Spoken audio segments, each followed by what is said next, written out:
वजीर आला रेवंत रेड्डी ने भद्राचलम में कांग्रेस की 6 जमानतों में से एक इंद्रम्मा हाउसिंग स्कीम का आगाज़ किया। इस स्कीम के तहत अपनी खुद की अराजी रखने वाले अफराद जो मकान की तामीर के अहल हैं वो हुकूमत 5 लाख रुपए की माली मदद करेगी।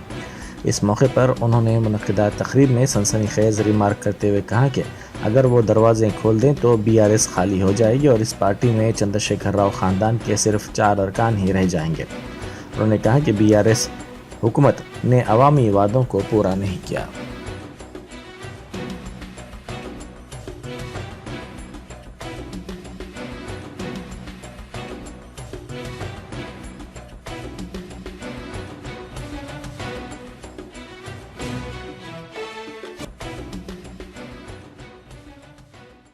ఒకవేళ నేను అనుకుంటే గేట్లు తెరిస్తే కేసీఆర్ నువ్వు నీ అల్లుడు నీ ఇంటోళ్ళు తప్ప మొత్తం కాంగ్రెస్ పార్టీ కండువ కప్పుకొని ఇందిరమ్మ రాజ్యాన్ని కాంగ్రెస్ ప్రభుత్వానికి అండగా నిలబడతారు ఇయాల। అందుకే మిత్రులారా మీరు ఆలోచన చేయండి, బీఆర్ఎస్ బీజేపీ కుమ్ముక్కైంది। ఇయాల వాళ్ళిద్దరు ఒక్కటై కాంగ్రెస్ ను ఓడించాలని కుట్రలు చేస్తారు। బీజేపీలు 9 సీట్లు ప్రకటించారు, బీఆర్ఎస్ వాళ్ళు ఆ సీట్లలో అభ్యర్థులను ఎవరిని ప్రకటిస్తలేరు, ఎందుకంటే వాళ్ళు పోయి ప్రచారం చేసుకోవాలి। బీఆర్ఎస్ వాడు కూడా 4 సీట్లు ప్రకటించాడు, ఆడ కూడా బీజేపీ వాడు టికెట్లు ప్రకటిస్తలేడు। వీళ్ళ అవగాహన ఎట్లుందో చూడండి।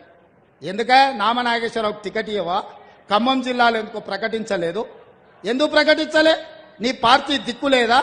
ఈ పక్కలే మహబూబాబాద్లో మాలోతు కవిత గారు మీ సిట్టింగ్ ఎంపీ కదా, ఆమె టికెట్ ఇవ్వవా? ఆమెనెందుకు ప్రకటించలే?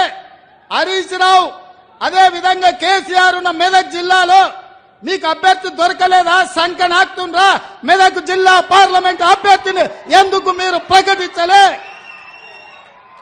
నిజామాబాద్ లో నీ బిడ్డనే పోటీ చేసింది కదా పోయినసారి, ఈసారి నీ బిడ్డకు నిజామాబాద్ లో టికెట్ ఇయ్యవా? మళ్ళీ అక్కడి జనాలు బండకేసి కొడతారని నీకు అనుమానం వచ్చిందా? ఆలుగడ్డ శ్రీనివాస్ యాదవ్ మొన్నటి వరకు నీకు మంత్రే ఉండే కదా, సికింద్రాబాద్ మళ్ళీ ఎందుకు ఆయన కొడుకు ఆయనకు టికెట్ ఇయ్యలేదు ఎందుకని నేను అడుగుతున్నా। అంటే ఇవాళ కలిసి కనిపిస్తే తెలంగాణ ప్రజలు చెప్పుతో కొడతారని చీకట్ల ఒప్పందం చేసుకొని ఒకడు అలాయి బలాయి చేసుకొని మోడీ కేడీ కలిసి కాంగ్రెస్ పార్టీ మీద కుట్ర చేస్తారు। ఎందుకంటే తెలంగాణలో ఇవాళ ఇందిరమ్మ రాజ్యంలో అభయహస్తం పథకాలు అమలు చేస్తుంటే 14 సీట్లు స్పష్టంగా కాంగ్రెస్ గెలుస్తుంది, తెలంగాణ గడ్డ మీద కాంగ్రెస్ జెండా ఎగురుతుందని గుర్తించింది కాబట్టి ఇవాళ ఇద్దరు కలిసి। वज़ीर-ए-आज़म मोदी ने अहमदाबाद से सिकंदराबाद विशाखापट्टनम दूसरी वंदे भारत ट्रेन को वर्चुअल तरीके से हरी झंडी दिखाई। इसके अलावा वज़ीर-ए-आज़म ने रियासत में 50 से ज़्यादा एक स्टेशन एक प्रोडक्ट स्टॉल का इफ्तिताह किया। इनमें से 5 सिकंदराबाद रेलवे स्टेशन पर कायम किए गए हैं। काजीपेट बल्हार शाह और Kazipet Vijayawada section tripling project भी कौम के नाम किए गए। रामागुंडम सुल्तानाबाद में PM गति शक्ति रेलवे टर्मिनल्स और 4 मुकामात पर फ्लाइट शेड्स भी कौम के नाम किए गए। रियासत में पहली बार सिकंदराबाद स्टेशन पर जन औषधि केंद्र खोला गया। वज़ीर आज़म मोदी ने अहमदाबाद से अमली तौर पर 85,000 करोड़ रुपए के प्रोजेक्ट्स का इफ्तिताह किया। मरकजी वज़ीर सियाहत व सखाफत किशन रेड्डी ने इस मौके पर कहा कि मरकजी हुकूमत रियासत तेलंगाना में रेलवे नेटवर्क और इंफ्रास्ट्रक्चर की तरक्की के लिए पुरज़्म है। उन्होंने सिकंदराबाद स्टेशन पर मुनक़िदा एक प्रोग्राम में शिरकत की। इस मौके पर किशन रेड्डी ने कहा कि रियासत के रेलवे बजट में पिछले 10 सालों में 20 गुना इजाफा किया गया है।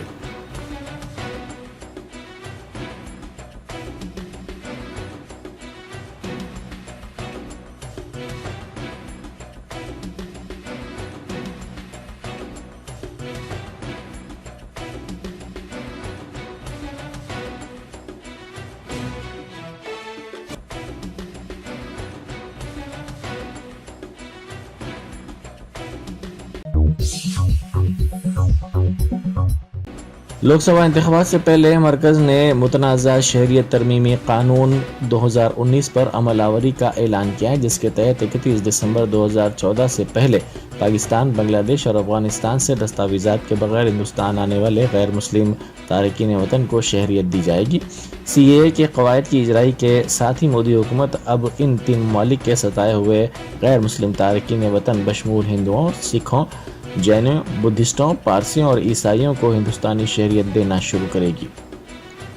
CAA दिसंबर 2019 में मंजूर किया गया था और इससे सदर जमहूरिया की रजामंदी भी हासिल हुई थी, लेकिन इसके खिलाफ पूरे मुल्क में कई मुकामात पर एहतजाज किए गए थे।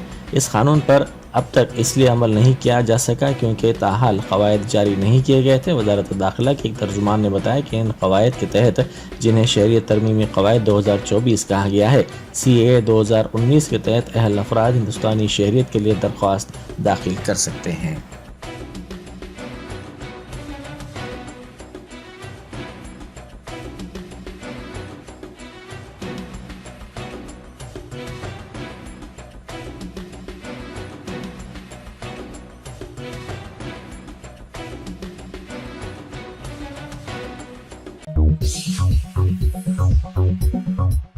शहरियत तरमीमी कानून की बैरिस्टर असदुद्दीन ओवैसी MP व सदर कुल हिंद मजलिस इत्तेहादुल मुस्लिमीन ने शदीद मुखालिफत की है।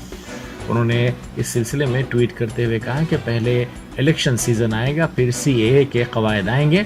CAA पर हमारा एतराज़ जूं का तू है। CAA तफरीक़ा अंगेज़ है और गोडसे की सोच पर मबनी है, जो मुसलमानों को दूसरे दर्जे के शहरियों में तब्दील करेगा।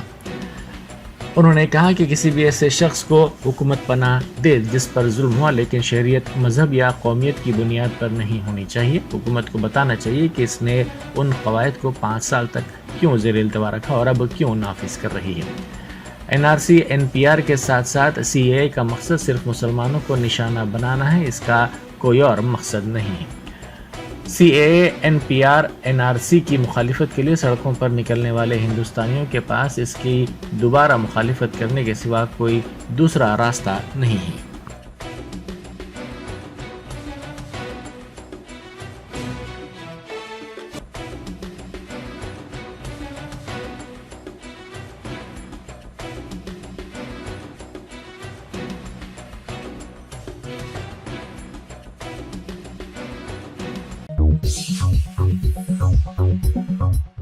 VRS के रुकन कानून साज काउंसिल के कविता ने इल्ज़ाम लगाया है कि मंदिर में डिप्टी चीफ मिनिस्टर मल्लू भट्टी विक्रमार्का की तौहीन की गई है।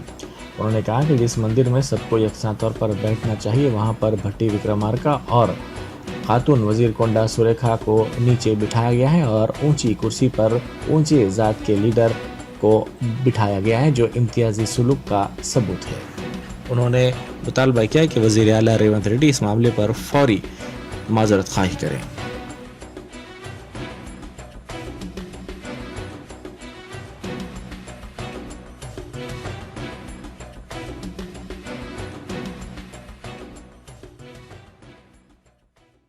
అందరూ సరిసమానంగా కూర్చోవాల్సినటువంటి దేవుడి గుడిలో కూడా బట్టి విక్రమార్క గారిని కింద కూర్చోబెట్టి, కొండ సురేఖమ్మని కింద కూర్చోబెట్టి, మిగతా అగ్రవర్ణాలకు సంబంధించిన నాయకులందరూ కూడా పైన కూర్చొని మరి ఆశీర్వాదం అందుకున్నారు. నేను నిజంగా కొద్దిగా బాధతోని ఇక్కడ నుంచి డిమాండ్ చేస్తా ఉన్న గౌరవ ముఖ్యమంత్రి రేవంత్ రెడ్డి గారిని మీరు క్షమాపణ కోరాలి. ఖచ్చితంగా బట్టి విక్రమార్క గారిని, కొండ సురేఖమ్మ గారిని, వారు రిప్రజెంట్ చేసేటటువంటి SC BC మొత్తం యావత్ సమాజాన్ని కూడా మీరు క్షమాపణ బేషరతుగా క్షమాపణ కోరాలి. ఒకవేళ వారికి మీకు సరిసమానంగా ఆసనాలు లేకపోతే మరి కొంచెం లేచి నిలబడి తీసుకోవచ్చు కదా, అందరు కూడా అనుకుంటే చేయొచ్చు.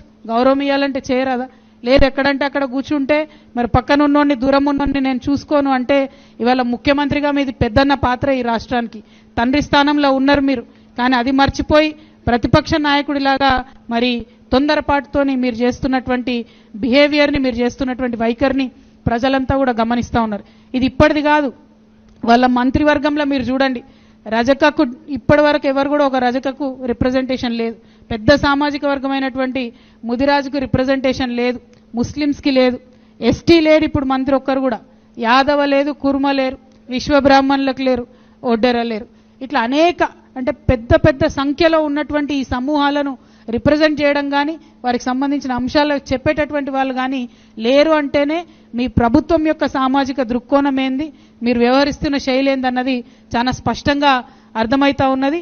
మరి అంతేకాదు మా తమ్ముడు బాలరాజు గారు చెప్పిన దానికి కొనసాగింపుగా ప్రభుత్వ సలహాదారులను పెట్టుకున్నారు. ఇవాళ సలహాదారుల్లో అందరూ అగ్రవర్ణాల వాళ్ళే, ఒక బీసీ లేరు, ఒక ఎస్సీ కూడా లేరు. అంటే అసలు బీసీలలో మేధావులు లేరు, ఎస్సీలలో మేధావులు లేరు. ప్రభుత్వానికి సలహాలు ఇచ్చేది మళ్ళీ ఇదే ముఖ్యమంత్రి గారు. ఆనాడు కేసీఆర్ గారు ఒక చాలా మంది మేధావులను మనకు తెలంగాణ ఉద్యమ సందర్భంలో సహాయం చేసినటువంటి వాళ్ళను రిటైర్డ్ ఐఏఎస్లను సలహాదారులుగా పెట్టుకుంటే ఈయననే కోర్టుకు పోయి కేసేసి సలహాదారులు ఉండొద్దని రద్దు చేపించినటువంటి వ్యక్తి ఈయన. ఇప్పుడు మాత్రం రాజకీయంగా ముగ్గురికి అవకాశం ఇచ్చిండ్రు, కానీ అందులో ఒక ఎస్సీ సలహాదారులు లేడు, ఒక బీసీ సలహాదారులు లేరు. लोकसभा और आंध्र प्रदेश असेंबली इंतखाबात के सिलसिले में तेलुगुदेशम जनसेना बीजेपी ने नशिस्तों की तकसीम पर रजामंदी जाहिर कर दी है.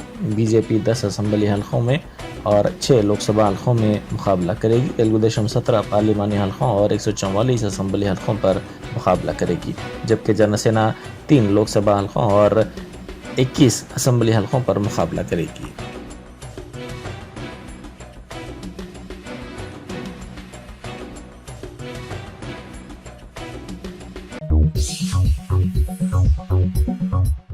दो 2024 के लोकसभा इंतखाबात के सिलसिले में नशिस्तों की तकसीम के मसले पर हुक्मरान इत्तेहाद में फूट के बाद हरियाणा के वज़ीर आला मनोहर लाल खट्टर ने इस्तीफ़ा दे दिया है. आज सुबह उन्होंने गवर्नर बंडारू दत्तात्रेय से मुलाकात करते हुए अपना मकतूब इस्तीफ़ा पेश कर दिया, जिसके बाद उनकी पूरी काबीना मुस्तफ़ी हो गई.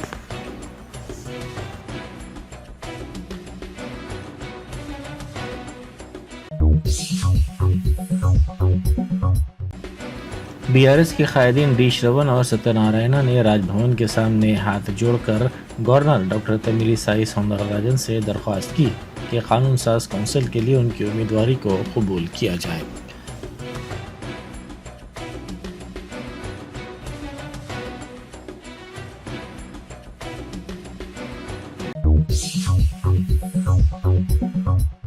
आंध्र प्रदेश कानून साज कौंसिल के सदर नशीन ने वाईएसआर कांग्रेस पार्टी के 2 बागी अरकान कौंसिल को नाअहल करार दिया.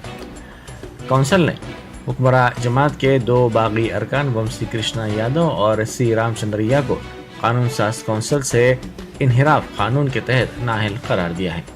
वंशी कृष्णा यादव जनसेना में शामिल हुए, जबकि रामचंद्रैया ने हाल ही में तेलुगुदेशम पार्टी में शमूलियत इख्तियार की थी. दोनों एमएलसी 2021 में मुंतखब हुए थे और उनकी मियाद 2027 तक है.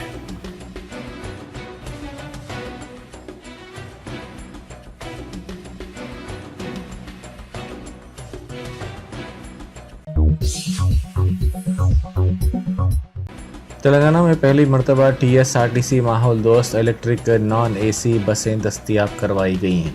इलेक्ट्रिक ग्रीन मेट्रो एक्सप्रेस बसों का इफ्तिताह नायब वज़ीर आला मल्लू भट्टी विक्रमार्का और वज़ीर ट्रांसपोर्ट पूनम प्रभाकर ने हैदराबाद के एनटीआर मार्ग पर किया.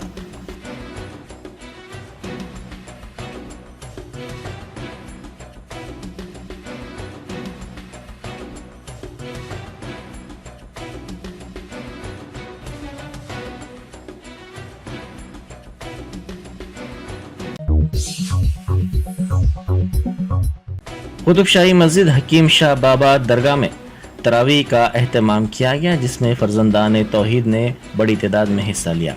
बैरिस्टर असदुद्दीन ओवैसी एमपी व सदर कुल हिंद मजलिस इत्तेहाद मुस्लिमीन ने कारवान में रमज़ान के सिलसिले में वसी तर इंतजामात को यकीनी बनाया है.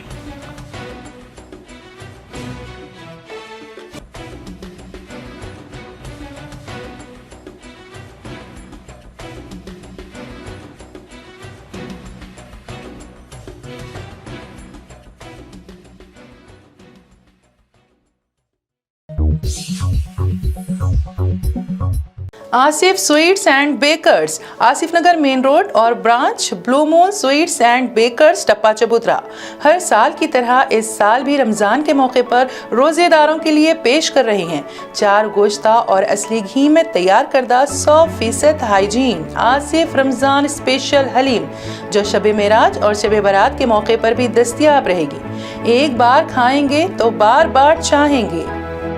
आसिफ स्वीट्स एंड बेकर्स की खुसूसियत Germantown super speciality hospital, doctor Mir Jawad Jar Khan, senior experienced orthopaedic surgeon, bone fracture, joint replacement, hip replacement और स्पाइन सर्जरी कामयाबी से अंजाम दे रहे हैं। इसके अलावा neuro surgery, cardiology, gynaecology, dental, general medicine, dialysis और फिजियोथेरेपी जैसे शोबाजात में इंतहाई कामयाबी के साथ वाजबी फीस में इलाज किया जा रहा है। शेयरिंग और प्राइवेट रूम्स, अस्पताल में 24 घंटे MRI, CT scan, 2D digital X-ray, ultrasound, operation theatre, ICU और लैब की सहूलत दस्तयाब है। आपकी उम्मीदों के ऐन मुताबिक Germanten super speciality hospital, pillar number 150, Attapur, Hyderabad.